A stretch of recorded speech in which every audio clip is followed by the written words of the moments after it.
ልጆቻችንን መመገብ ተቸግረናል። ወጥተን መግባት ስጋት ሆኖብናል። መሸምገል ማስታረቅ አቅቶናል። መደመጣችን ወድቋል። ክብራችን አክሊላችን ተዋርዷል። መቅደሳችን ገብተው ረብሸውናል። እንደኔና እንደናንተ የተዋረዳለ የተጎሳቆላለ መልበስ ማማር ነው እንዴ? መቀባት ማማር ነው እንዴ? ሽቶ መቀባት አለመሽተት ነው እንዴ? አይደለም። እንኳን ለማኞች ሆነናል፣ ምስኪኖች ነን። ይሄንንም እርግጡን እንነጋገር። ተዋርደናል። ስንዴ ለማኞች ሆነናል። ባልጠፋ ጉልበት 100 ምናምን ሚሊዮን ባላት ሕዝብ ባልታረሰ መሬት 68 ሚሊዮን ሄክታር መሬት ያልታረሰ ባላት ሀገር ውስጥ እንደ ሃይማኖተኞች እኔና እናንተማ ተዋርደናል። ጎስቋላ ምስኪንም የተራቆትክም ዳም እውርም መሆንህን አላወቅም ይላል።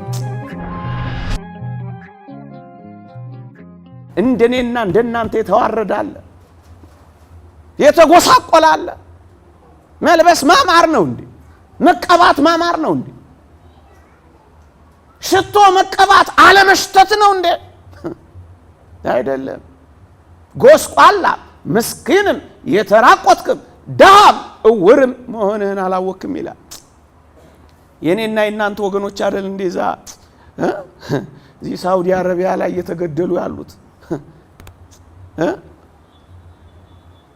ይሄ ውርደት አይደል? ግፍ አይደል? አሳ አንበር የሚበላቸው ባህር የከደናቸው ማይበል የወሰዳቸው ከዚህ የበለጠ ይሰማችኋል? ይሄ ውርደት የግድ አንተ እኮ መሆን የለብን፣ ወንድምህ እኮ ነው፣ እህትህ እኮ ናት። ከዚህ የበለጠ ውርደት አለ?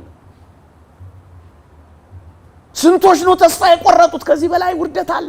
እንደ ሀገር ተዋርደናል። ባወቁት ኖሮ ተጎሳቁለናል፣ ምስኪን ሆነናል፣ ተራቁተናል፣ ድሃ ሆነናል፣ እውር ሆነናል። ምክንያቱም ባለጸጋውን እግዚአብሔርን ትተነዋል። ልብሳችንን ኢየሱስ ክርስቶስን ትተነዋል። ከጸጋማ ተራቁተናል። ከወዴት እንደወደቅ አስብ የሚለው ይሄን ወድቀናል። እሱን የሚያስብ ሰው ለንስሐ ይናፍቃል። ወገኖቼ መች ተመልሼ ይላል። ያንን በሉቃስ ወንጌል ምዕራፍ 15ን ብላቴና አስታውሱት። መቼ ንስሐ እንደገባ ታውቃላችሁ? የወደቀበትን ውድቀት ባየ ጊዜ ደነገጠ። ምን አለ? እኔ እዚህ በረሃብ እሰቃያለሁ አላ። ረሃቡን አየ፣ ጠኔውን አየ፣ ጉስቁልናውን አየ፣ ማዲያቱን አየ፣ መጠበሱን አየና እኔ እዚህ በረሃብ እሰቃያለሁ፣ በአባቴ ቤት እንጀራ የሚተርፋቸው ሙያተኞች ስንት ናቸው አለ። የአባቱን ቤት ሙላት የሱን ጉድለት አያ። ጉድለትን ካየ ንስሐ ትገባለህ። ውስጥህን ካዳመጥከው ይሰቃል፣ ትወጣለህ። አባቴ ወይ በሰማይና በምድር በፊት በደልኩ፣ ልጅ ልባል አይገባኝም ብለህ ወደ አባት እቅፍ ትገሰግሳለህ። አሁን ሞቆሃል አላው አምሮብና ከስጋው ደሙ ተለይተን እኮ ይኸው ጸጋ ያጣነው እኮ ለዚህ ባዷችን።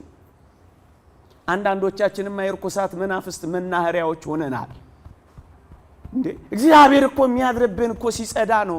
እናንተ በጸዳ ቤት ውስጥ አይደል የማደር የምትፈልጉት? እግዚአብሔር እንዴት ያድራል እደርብኝ የምትሉት?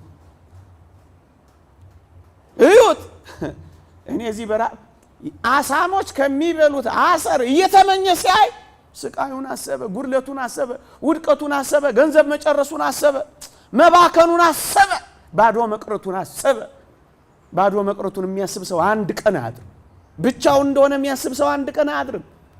የአባቱ ቤት ሙላት ትዝ የሚለው ሰው አንድ ቀን አያድርም። የሚያምን ሰው አንድ ቀን አያድርም። በአባቴ ቤት እንጀራ የሚተርፋቸው ብዙ ሙያተኞች አሉ አላ። ሄደ አባቴ ሆይ ጨከነ፣ ይጨክናል።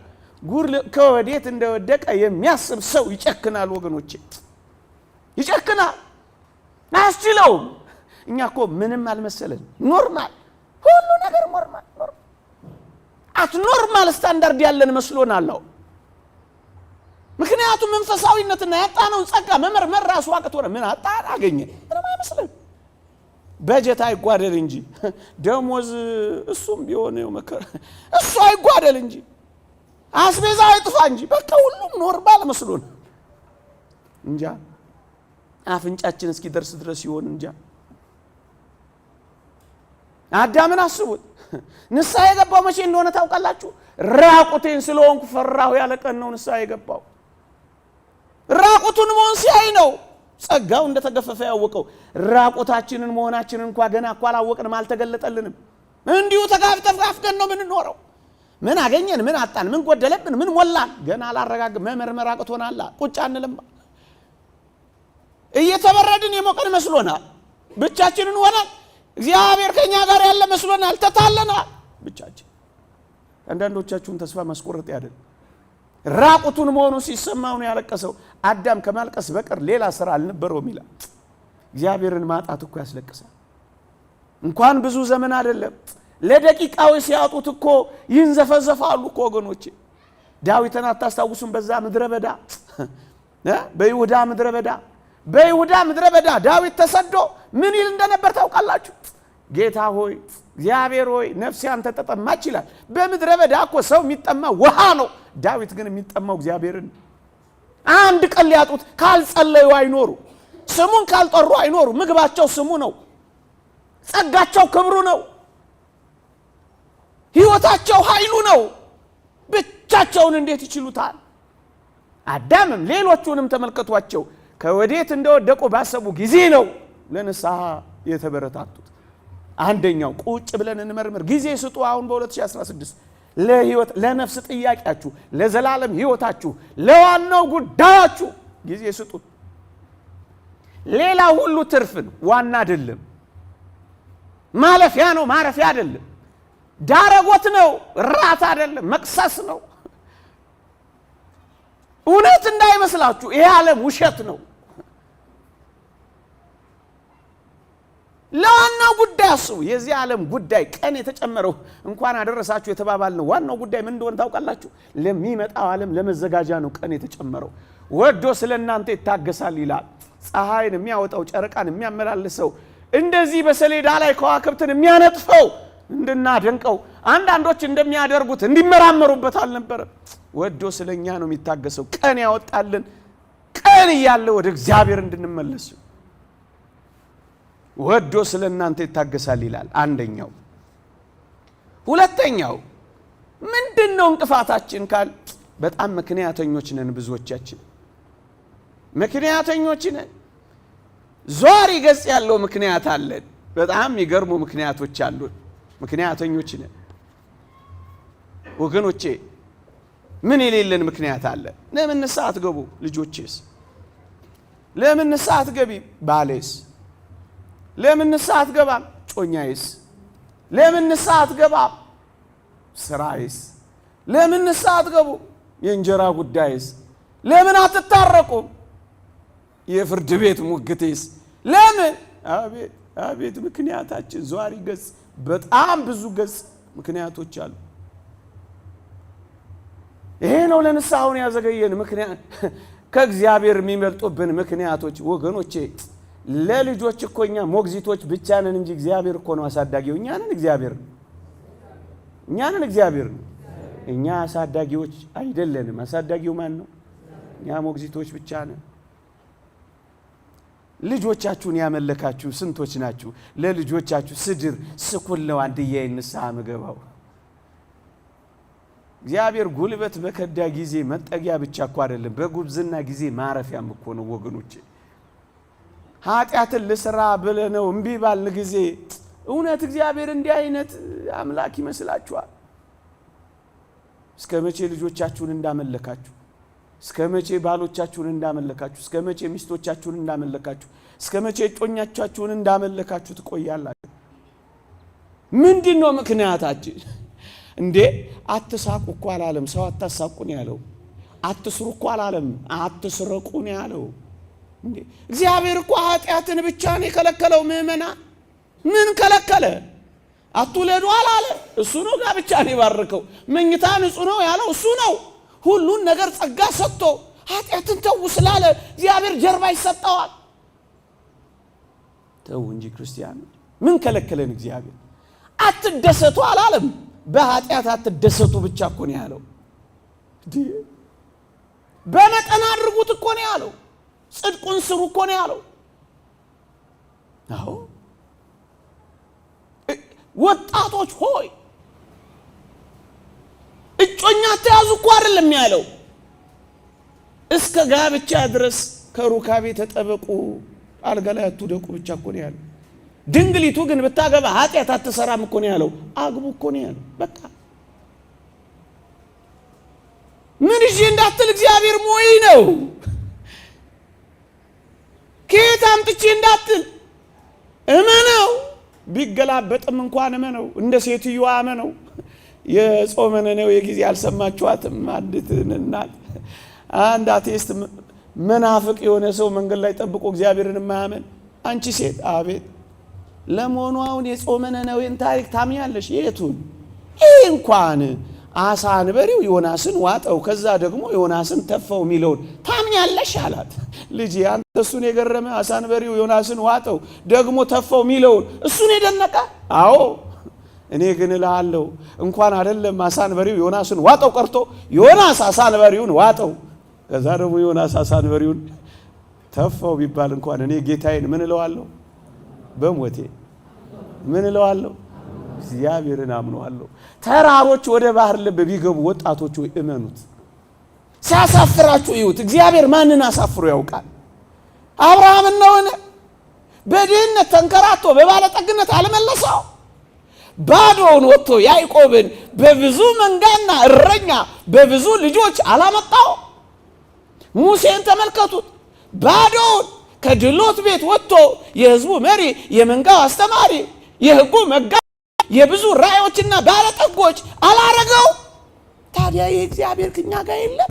ወጣቶቹ እመኑት፣ አምልኩትና እመኑት እንጂ እንዳትፈሩ። እመን እንጂ አትፍራ። ብዙዎቻችሁ ፈርታችሁ ኃጢአት እየሰራችሁ እንደሆነ እናውቃለን። እመኑት፣ በደንብ እመኑት እና ቀመሱት፣ አረጋግጡና ለኛም አፋችንን ሞልተን እንድንናገር ንገሩን። ምክንያተኛ አትሆኑ ለማለት። ምክንያተኝነት ከንስሐ ያዘገያል። ምክንያተኝነት ለራስ ይቅርታ ወደ ማድረግ ያደርሳል። ምክንያተኝነት ጽኑ ጸጸትና ንስሐ ላይ እንዳንደርስ ያግዛል። አንድ ሁለት ሶስት ምሳሌዎችን ለመሰለና ትምህርት ይላጠቃል። ከኔ ጋር ናችሁ? መስቀል ላይ የነበረው ያንን በቀኝ የተሰቀለውን ወንበዴ ታስታውሱት የለ? ንስሐ ገብቷል አልገባም? መስቀል ላይ ጌታ ሆይ በመንግስት በመጣ ጊዜ አስበኝ ብሏል አላለም? ሉቃስ ወንጌል ምዕራፍ 23 ወገኖቼ መስቀል ላይ ምን ይመቻል? አሁን ንስሐ ለመግባት መስቀል ይመቻል? ችንካሮች ይመቻል? ወገኖቼ ሁሉም የጠላውን መውደድ እንዴት ይመቻል? ሁሉም የሸሸውን መቅረብ እንዴት ይመቻል? ሁሉ ያወገዘውን ማክበር እንዴት ይመቻል? መስቀል እኮ አይመችም ለንስሐ። አልጋ ላይ ሆነ ንስሐ መግባት ያቃተ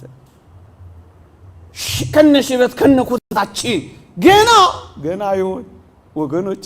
እዩት መስቀል ሊሞት ጥቂት ሰከንዶች፣ ደቂቃዎች፣ ሰዓታት እየቀሩት ምን ይመቻል አላለም። እንደ ጓደኛው የእድሜ ዘመን ጓደኛው ወንበዴው እንዳደረገው ሊሳደብ አልደፈረም። ወገኖቼ ዓለም ፊቱን አዙራበት ነው እኮ እሱን ፊቱን የመለሰለት። ብቻው ተቃውሞት ሳለ መስቀል ላይ ያከበረው ምን ይመቻል? መስቀል ምን ይመቻል? አይመቸኝም የምትሉ ሆይ ከዚህ በላይ የማይመች ስፍራ አለ? መስሪያ ቤታችሁ የማይመች ነውና ኃጢአትን አስወግዱት። በቃ እዩት። የዮስቲናን ደም ሲያደርቅ አይደለም ያየው፣ ደም ሲፈስን ያየው። ምን ይመቻል? የአምስት ገበያ ህዝብ ሲመገብ አይደለም ያየው፣ ውሃ ጠማኝ ሲል ያየው። ምን ይመቻል? ምን ይመቻል? ሲፈርድ እኮ አይደለም ያየው፣ መስቀል ተሸክሞ ያየው። በመንግስት በመጣ ጊዜ አስበኛለሁ። መስቀሉን መንግስት አደረገው። ምን አይነት ሚደንቅ የንስሐ ጊዜ ነው። አይመችም አትበሉ ወገኖች፣ አይመችም አትበሉ። በማርቆስ ወንጌል ምዕራፍ 2 ላይ አታስታውሱ? በቃሬዛ በሽተኛ ይዘው መተው ጌታችን ያለበት ቤት በህዝብ ተጨናንቋል፣ ተሞልቷል። ክርስቶስም ቢዚ ሆኗል አላሉም እነሱ? እና ምን አሉ?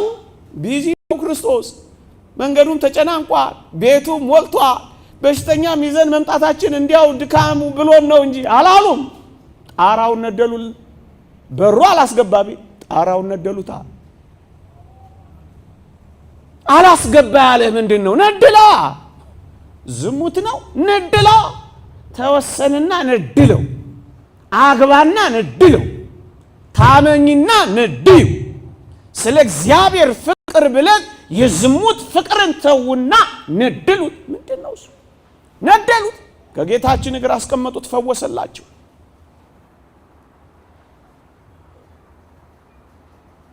በቂ ምክንያት እኮ ነው። ሰው በስቷል፣ ተጨናንቋል፣ ወረፋ አለ፣ ጌታችንም ቢዚ ነው። አሁን እኛን ማን በጣም ብዙ ከሰው ጋር ሲኖሩ ሞኝ ሆኖ ነው። አያ ሲጭኑ ሶስት ሆኖ ነው። እሱ እንደሆነ ያፌን አይደለም የልቤን ያውቃል። አንተ እንደሆነ ዝም ብለህ ነው የምትለፈልፈው እንደማትሉኝ ተስፋ አደርጋለሁ።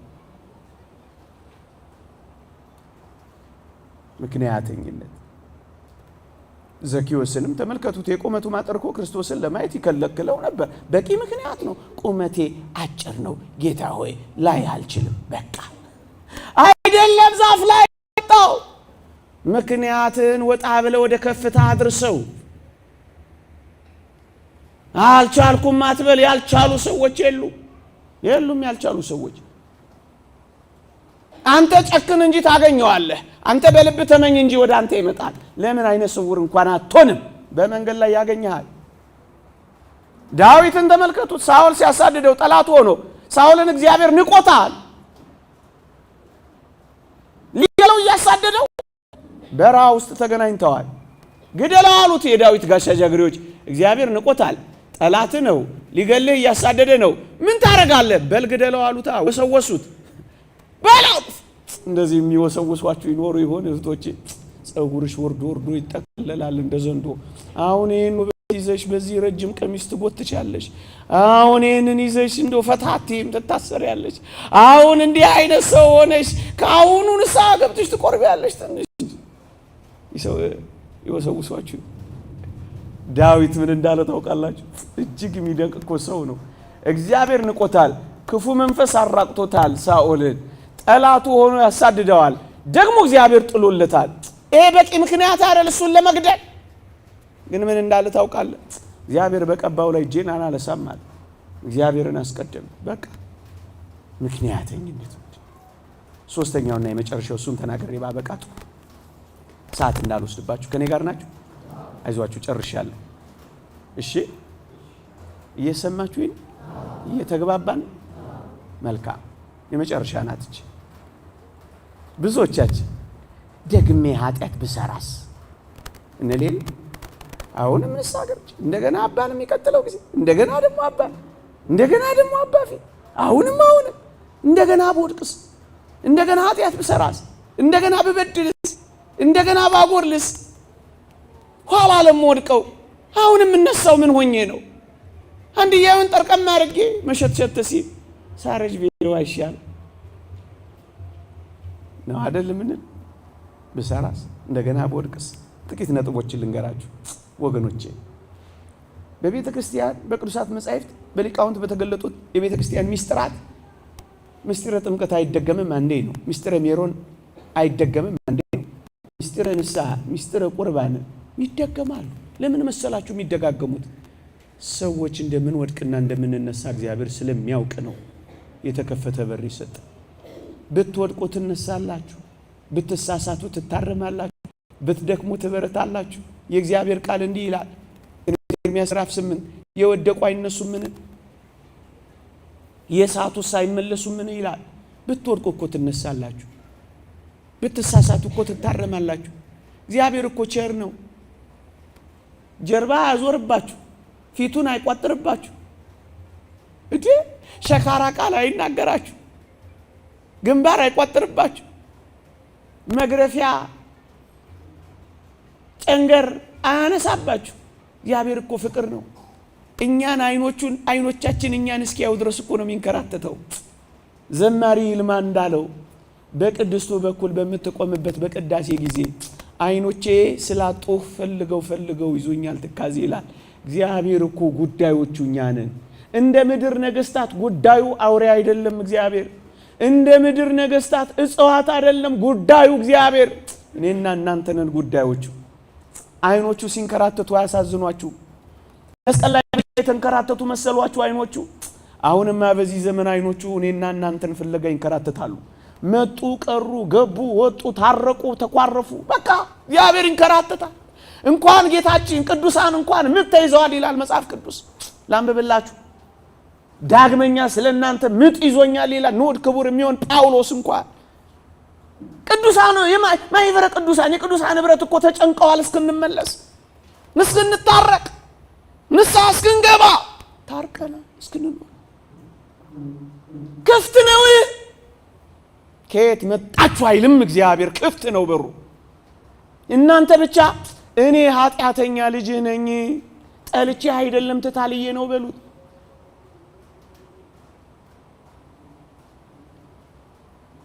ደክሞኝ እንጂ ክጄ አይደለም በሉት ወገኖቼ።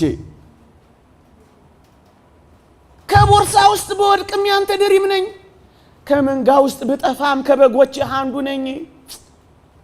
ከፊት በኃጢአት ምክንያት ብርቅም ከልቤ ግን አላወጣውህም በሉት። የትም ብትወድቁ ያነሳችኋል ወገኖቼ። ሰይጣን ይሄን ያህል ከጣለን እግዚአብሔር ደግሞ እንዴት እንደሚያነሳችሁ አስቡት። ወደ ማናውቀው ክብር ነው የሚያደርሰን እግዚአብሔር። እየጠበቀን እኮ ነው እግዚአብሔር ወገኖቼ። ከየት መጣችሁ አይለንም እኮ እግዚአብሔር።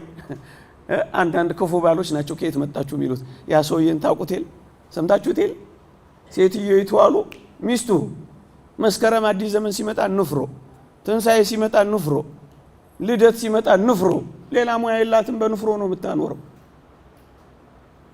በጣም ግን ተመችቶት ነበር የሚኖረው። ሞት አይቀርም ሞተች አሉ። አልቅሶ ቀበራት። ከጥቂት ወራት በኋላ ሀዘን ማስረሻ ብለው ሌላ ሚስት አጋቡት። እቺ ሚስት ደግሞ እንደገባች ንፍሮ አይደለም የሰራችው ዶሮ ሰራችለት።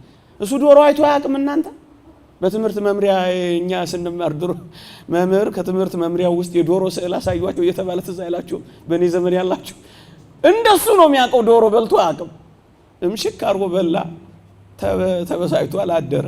በሚቀጥለው ቀን ደግሞ ሽምብራ አሳ ሰርታ በላችሁ። ጾም ረቡ ነበር። እሱ ሽምብራ አሳ አይቶ አያውቅም። እሷንስ እኔም ነው በቅርብ ያየኋት። በሶስተኛው ቀን አሳ በላችሁ። እቺ ሴትዮ ጉር ልታፈላ ነው አለና በአራተኛው ቀን በር ዘግቶ መደብደብ ጀመራ። ሲደበድብ እሷ አስታለች፣ ሲደበድብ እሷ አስታለች፣ ሲደበድብ ሰብረው ጎረቤቶች ገቡ። ምን ሆነ ነው? ጥሩ አይደለችም። ኧረ ጥሩ ናት፣ ሙያዋ ልዩ ነው። እና ታዲያ ምን ሆነ ነው የምትደበድበው ሲባል እኔ እስከዛሬ ንፍሮ ስበላ እሷ የት ነበረች? ሰው ነው እንደዚህ የሚለው። እየሰማችሁ ነው? እግዚአብሔር የትም ኑሩ የት ነበራችሁ ይላል። አይኖቹ ነው የሚንከራተተው፣ እጆቹ ነው የተዘረጉት። አንድ ተራምዳችሁ ስትመጡ አስሩን ተራምዶ የሚመጣው ማን ነው? ነው አረ ጥሩት በሙሉ አንድ። ሁለተኛ እስክትሞቱ ድረስ ኃጢአት ላይ ርቃችሁ ይችላል። አበዛውባችሁ እንዴ? ያ ዘካርያስ እንድዳ ያደረገው መልአክ ዛሬ የለም እንዴ እንዳትሉኝ፣ አይዟችሁ ጨርሻለሁ። እሺ እየሰማችሁ ነው? እስክትሞቱ ድረስ ኃጢአት ላይ ርቃችሁ ይችላል። አባ ቢሾይ ጋር የመጣ አንድ መነኮስ አባ ቢሾይን እንዲህ አለው ይላል። በኃጢአቱ ምክንያት ተስፋ ቆርጦ እስከ መቼ ነው ስሰነካከል ስወድቅ ምኖረው ብሎ ተበሳጨበት። አባ ቢሾይ ምን አለው? እስክትሞት ድረስ አለው። እስክትሞት ድረስ ኃጢአት ካራቀ እስክትሞት ድረስ ንስሐ ሳትገባት ልትኖር ነው። እየሰማችሁ ነው? ሶስተኛ በኃጢአት ላለመውደቅ እንደገና ላለማፈርና ላለመዋረድ መፍትሄው ምን እንደሆነ ታውቃላችሁ? ንስሐ ለመግባት አይደለም መፍትሄው፣ ንስሐ መግባት ነው። እየሰማችሁ ነው? ንስሐ ስንገባ ላለመውደቅ ነው አቅም የምናገኘው። ምክንያቱም ረድኤተ እግዚአብሔር ይከበናል፣ ጸጋ እግዚአብሔር ይጎበኘናል። በቀኖናው በጸሎቱ በስግደቱ መንፈስ ቅዱስ ይቀርበናል። የአባታችን ጸሎት ያግዘናል። ላለመውደቅ እውነተኛው መፍትሄ እንደው ንስሐ መግባት ነው። አባቶቻችን ምን ይላሉ? እንዲህ ይላሉ፣ በበደሉ ላይ ድፍረትንና ሽንገላን ቢጨምር አልሰራሁም ቢል እየበደለ አልሰራሁም ቢል ይላል ከዚያች ኃጢአት መጠበቅ አይችልም። እሷን በሚመስል ኃጢአት ከመውደቅ አይድንም ይላል። ከመውደቅ እንደውም ምንድ ነው? ንስሐ አልገባን እንደሆነ ነው። ንስሐ ስንገባ ግን ረድኤተ እግዚአብሔር እያበረታችሁ እየቀደሳችሁ እያነሳችሁ ከፍ እያደረጋችሁ እያስዋባችሁ እያገዛችሁ እያበረታችሁ ነው የሚሄደው። እችን ቅመሷት፣ ቀምሻት ነው የምነግራችሁ። ቲዎሪ አይደለም የማወራው፣ ያበረታችኋል። እንደው ላለመድገም አቅም ታገኛላችሁ። ሌላ ነጥብ ላንሳ። ሌላ ነጥብ ላንሳ። አንዳንዶቻችን ንጹህ ሆኜ ነው ወገኖቼ፣ መንጫ ነው እንጂ ንጹህ ሆኖ መቅረብ አይደለም እኮ። ንጹህ የሆነ ይቅረብ የሚለው ንስሐ ይግባ እኮ ነው፣ ሌላ እኮ አይደለም። ንጹህ ህይወት መኖር የምትጀምሩ ከሆነ የምትፈልጉ ከሆነ ከደካማ ህይወት ዛሬ ጀምሩ፣ ከጎሰቆለች ህይወት ዛሬ ጀምሩ። በኋላ ንጹህ ትሆናላችሁ። በቤት ውስጥ ሆናችሁ ንጹህ ካልሆናችሁ የት ሄዳችሁ ንጹህ ትሆናላችሁ? መጽሐፈ መነኮሳት እንዳለው በቤት ውስጥ ድል ያልነሳውን ሰይጣን ከቤቱ ውጪ እንዴት ድል ትነሳዋለህ ይላል። እዚህ ነው ድል መንሻው፣ ንስሐ ውስጥ ነው ድል መንሻው። ሌላ ምን ልንል እንችላለን? ይሄን ሐሳብ ካላችሁ ወገኖቼ ለእግዚአብሔር የሚመጥን ንጽህናና ቅድስና ምድር ላይ አናገኝ። ከብቻዋ ከመቤታችን ከቅድስት ድንግል ማርያም በቀር በንጽህና እግዚአብሔርን ደስ ያሰኘ የለም። ንጽህናውን ባወቀ ጊዜ ስሙ ገብርኤል የተባለ መልአኩ ላከው የተባለው ለሷ ብቻ ነው። እኛስ ኃጢአትን እንደ ውሃ ምን ጠጣነን? ንጹህ ሰው እንኳን እኔና እናንተ ይኸውላችሁ፣ ንስሐችንን በሉት፣ ቀኖናችንን በሉት፣ ደይጥናታችንን በሉት፣ ስብከታችንን በሉት፣ ስግደታችንን በሉት፣ ሱባኤያችንን በሉት ደጅ መጥኛና መለማመጫ ብቻ ነው። ማረን ለማለት እኮ ነው እንጂ ሰማያት ፀሐይና ጨረቃ እንኳን በፊቱ ንጹሃን አይደሉም። ደግሞአለሁ፣ ፀሐይና ጨረቃ እንኳን በፊቱ ንጹሃን አይደሉም። እየሰማችሁ ቀስ በቀስ ተለማመዱ፣ ትንሽ በትንሽ ተለማመዱ። ከዛ እየበረታችሁ እያደጋችሁ ትሄዳላችሁ። አሁን ንስሐ የምንገባው ግን በኋላ እንቆሽሽም ብለን እንዳይደለ እንድታውቁት ነው። እየሰማችሁ አሁን ንስሐ ስንገባ በኋላ እንቆሽሽ ቆይ እጃችሁን አሁን ባስታጠባችሁ በኋላ አልቆሽሽም ብላችሁ ነው እንደምትታጠቡት? ድብን አድርጋችሁ ትቆሻላችሁ። እውነት አሰብ ልክ እንደዚህ እኮ ማለት ነው። መውደቅ ይኖራል፣ ግን እየበረታችሁ ኃጢአት እየቀነሳችሁ እየተቀደሳችሁ እየነጻችሁ ክንፍ እያወጣችሁ ያለት ብልት እየመረመራችሁ የወፍ ቋንቋ እያወቃችሁ ነው የምትሄዱት። የሰማችሁኝ ነው? አንድ ጥያቄ ብቻ ጠይቄ ላብቅ። 40 ደቂቃ ብዬ 50 ደቂቃ ያወሰድኩት እግዚኦ።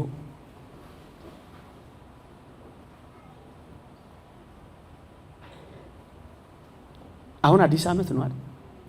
ለክርስቶስ ስጦታ መስጠት የምትፈልጉ እስኪ እጃችሁን አውጡ። አይዟችሁ፣ ገንዘብ ማሰባሰብ እዚህም ተጀመረ እንዴ እንዳትሉ። ኪስን የሚመለከት ቦርሳን የሚፈትሽ ጉዳይ አይደለም። አሁን መጠየቃችሁ ለጌታችሁ ለመድኃኒታችሁ ለሞተላችሁ ቤዛ ለሆናችሁ ለሚወስዳችሁ ዳግመኛ መጥቶ ስጦታ መስጠት የምትፈልጉ በፈቃዳችሁ እኔ ሳልሰብካችሁ ሰውዬ ምን ሊያመጣብን ነው እያላችሁ ብቅ ጥልቅ የሚያረጋግ እኮ የቀበሌ ምርጫ እኮ አይደለም። አሁን ጥያቄው ግልጽ ነው። ስብሰባ ያስፈልገዋል፣ መደራጀት ያስፈልገዋል ነው ለመወሰን። ሴቶች ግን ምን ሆናችሁ ነው? እንደው ተደጋግሜ ሰሞኑን ጥያቄ ጠይቂያት ሴቶች አያወጡም። ምን ሆነው ነው እንጂ አላችሁ። እሺ አውሩት። ጄሮም የተባለ ቤተክርስቲያን ሊቅ እውነተኛ ታሪክ ነው የምነግራችሁ። ትንቢተ ኢሳይያስ ትርጓሜን ተረጎመና ጨረሰ ጄሮም እና ለልደት ለክርስቶስ ለልደት ስጠቷ ሰጠዋለሁ ብሎ አስቦ ነው የመጣው። ማን የትንቢተ ኢሳይያስን ትርጓሜ ለልደት በዓል ለጌታችን ስጦታ ለመስጠት አንድ ዋሻ ውስጥ ገባና ሱባኤ ያዘላችሁ። ልክ የልደት ዋዜማ ጌታችን ተገለጠለት። በቃ ጌታዬ ሱባኤን ተቀብሎት ስጦታዬ ናፍቆት ነው ቸኩሎ የመጣው አለና ጄሮ ጌታ ሆይ አመሰግንሃለሁ አለው። ምን ነው አለው? ስጦታዬን እንደተቀበልክልኝ አውቄያለሁ አለ። የቱን ስጦታ? ጭራሽ የትንቢተ ኢሳይያስ ትርጓሜን አዘጋጅቼልህ ለአንተ እኮ ነው ልሰጥህ፣ ለልደት በዓልህ እኮ አዘጋጅቼልህ ሱባኤም የገባሁት እኮ ለዚህ ነው አለው። ልጄ ጄሮም ሆይ መጽሐፍህን አልቀበልህም አለው። አይኔን አፍስሼበት ጊዜ ፈጅቼበት ጉልበቴን ጨርሼበት እንዴት ነው ማትቀበልኝ? ጌታ ሆይ ልዩ ስጦታዬ እኮ ናት አንተ የገለጥክልኝ አለው። አልቀበልህም አለው። ሌላ ስጦታ ካለህ አለው። እንግዲያውስ ሱባኤ መያዜ፣ እንግዲያውስ ዋሻ መግባቴ፣ እንግዲያውስ ጭምትነቴን፣ እንግዲያውስ አፌ ኮቸችላ እስኪመስል መጾሜን፣ እንግዲያውስ ከሰው ተለይቼ በዓት ይዤ መጋደሌን እሱን ውሰደው አለው። አይ እሱንም አልወስዶም አለ። ጌታ ሆይ እኔ ያሉኝ ሁለቱ ነገሮች እነዚህ ብቻ ናቸው፣ እኔም ያንተ ነኝ፣ ታዲያ ሌላ ምን ልስጥህ አለው። ጌታችንም አንድ ነገር ለልደት በዓል ስጦታ ትሰጠኝ ዘንድ ከፈለክ ኃጢአትን ስጠኛል። ምን ይሰጠኝ? አሁን ለክርስቶስ ኃጢአታችሁን መስጠት የምትፈልጉ እጃችሁን አውጡ ብላችሁ ታወጡ ይሆን? ቅድም የተደበቃችሁ እንዴት ታወጡለት ይሆን? ክርስቶስ ትልቁ የሚፈልገው ስጦታችሁ ብራችሁን፣ ጊዜያችሁን፣ ጉልበታችሁን፣ አይናችሁን፣ ኪሳችሁን አይደለም። አንድ ነገር ብቻ ይጠይቀናል። ምን? ስጡት። ይቆየን።